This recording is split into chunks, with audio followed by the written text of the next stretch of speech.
Sir, Maharashtra राज्य के हालिया पॉलिटिकल क्राइसिस को देखते हुए माननीय शरद पवार जी ने आप पर जो भरोसा जताया और आपको जो अहम जिम्मेदारी दी गई है इस वक्त महाराष्ट्र में, उसको लेकर आप क्या सोचते हैं और किस रणनीति से अब आप आगे चलेंगे? देखो, ऐसा है कि ये लड़ाई विचारधारा की है।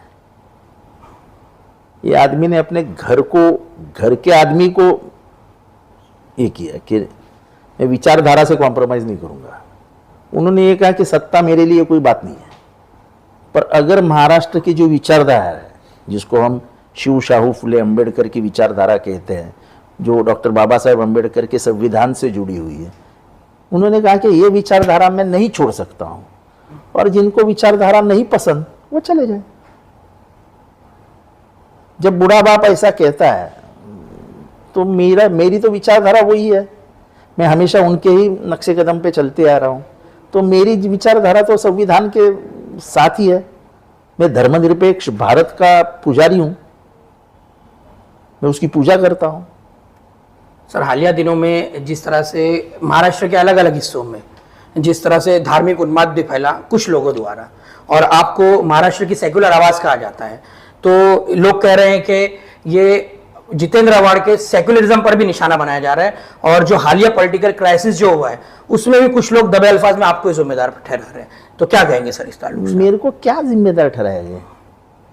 कौन है, किसने बात किया था ये पहली बार कि ये राज्य में दंगे फैलाए जाएंगे? किसने बोला था महाराष्ट्र में पहली बार? ये आदमी ने बोला था। जब बीजेपी के आला नेताओं ने बोला था ये सनसनी फैला रहा है, तब मैंने बोला था महाराष्ट्र की राजनीति खराब करने के लिए यहाँ पे दंगे किए जाएंगे, दंगे का माहौल तैयार किया जाएगा, ये मैंने बोला था।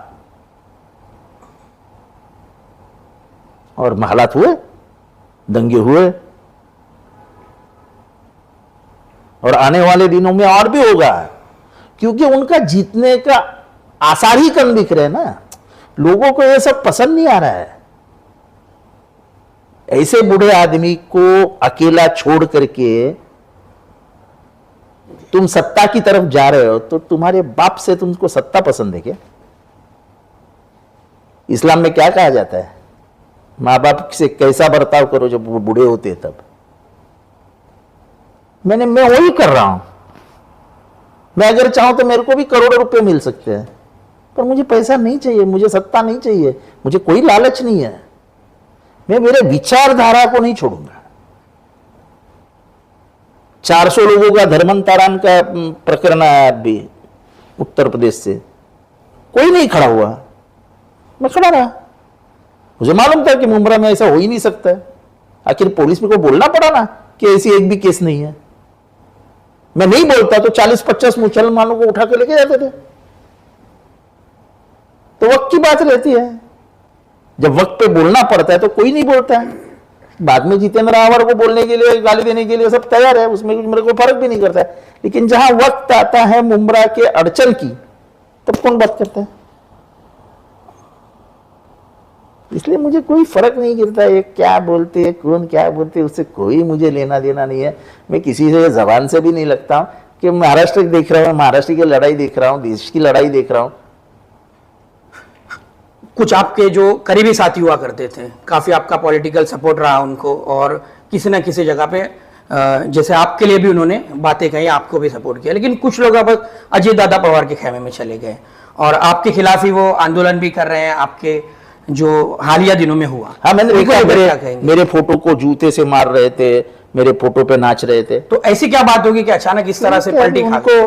उनको मोदी प्यारे लगने लगे तो मैं क्या करूं? उसको मोदी प्यारे लग रहे हैं, या जो आज तक पे साहिल जोशी ने कहा था कि एक मीटिंग हुई थी शरद पवार जी से और ये कहा गया था कि हम पर ईडी का दबाव आ रहा है, एनफोर्समेंट डायरेक्टरेट। मुझे ये नहीं मालूम, तो मेरे को क्या देना देना नहीं, उससे थाना क्या संबंध, उससे थाना क्या संबंध।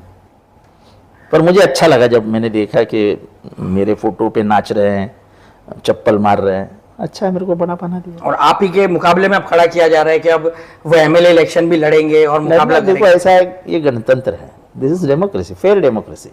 किसको भी चुनाव लड़ने का अधिकार है ना। मैं थोड़ी बोल रहा हूँ किसको मत लड़ो, आखिर आवाम तय करेगी ना।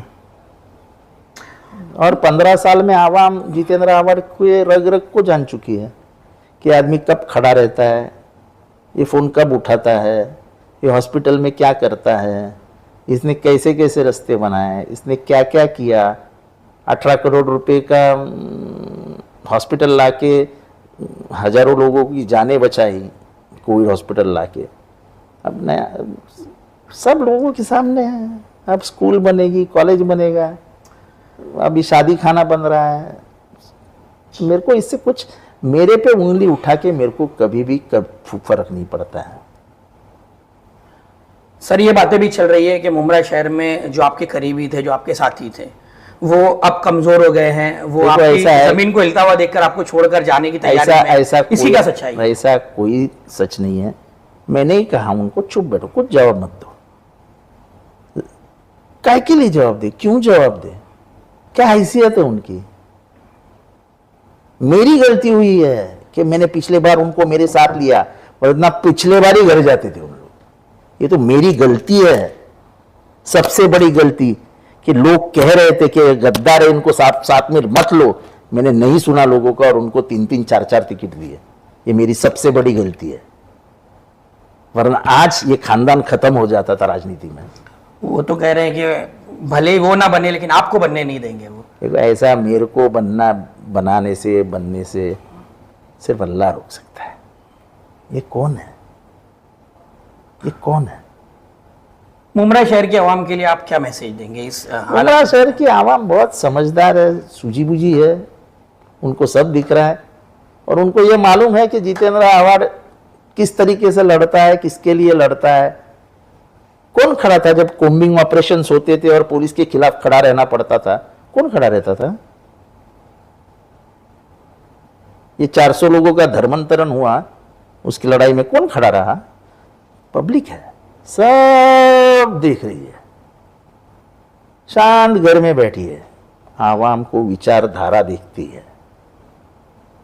आवाम ये देखती है कि संविधान के तहत सेक्युलरिज्म के लिए कौन खड़ा रह रहा है, यूपीए के साथ कौन है, एनडीए के साथ कौन है।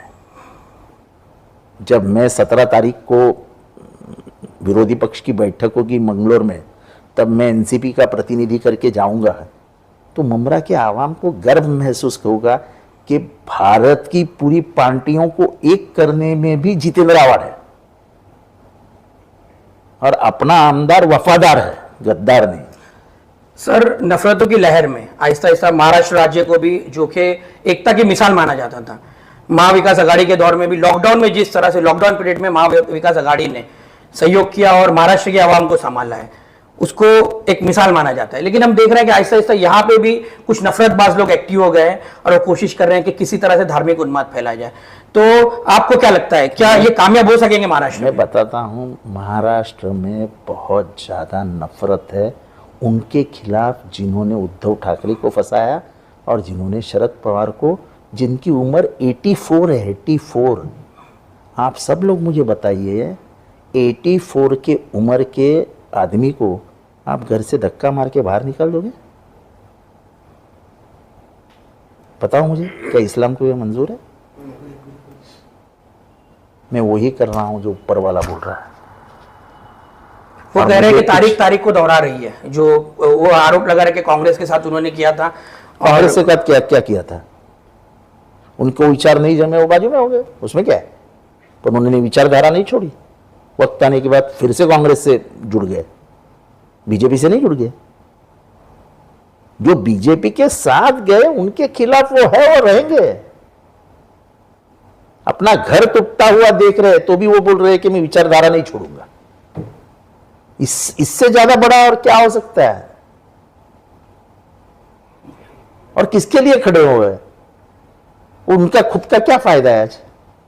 वो क्या चीफ मिनिस्टर बनने वाले? वो बेटी को चीफ मिनिस्टर बनाने वाले? पर महाराष्ट्र के आवाम को जो विचारधारा सूझती है, जो विचारधारा महाराष्ट्र को एक रख सकती है, वो विचारधारा फुले शाहू अंबेडकर की ही है और पवार साहब उसके लिए ही लड़ रहे हैं। वो खुद के घर के लिए नहीं लड़ रहे हैं, वो लड़ रहे तो जितेंद्र आव्हाड के भविष्य के लिए लड़ रहे, उसके बेटी के भविष्य के लिए लड़ रहे। ये जितनी भी हमारे, चाहे मुसलमान हो, चाहे सिख हो, चाहे हिंदू हो, चाहे दलित हो, ये सब भाई बहन एक रहे और संविधान के तहत इनको न्याय मिलता रहे, इसके लिए उनकी लड़ाई है। विकास विकास विकास विकास होते रहता है, विकास पैसे से होता है, पर तुम्हारी विचारधारा खरीदी नहीं जा सकती है। एक दिन जब विकास हो जाएगा और विचारधारा हट जाएगी, कहां जाओगे? कहां जाओगे? हिटलर ने भी यही कहा था कि मैं दुनिया बदल दूंगा, सोने की दुनिया बना दूंगा। क्या किया उसने? आखिर में सब 40 लाख लाशें दिखी। विकास, इसको विकास कहते हैं? लाशों के ऊपर तुम महल बनाओ तो उसको विकास नहीं कहते हैं। Thank you sir.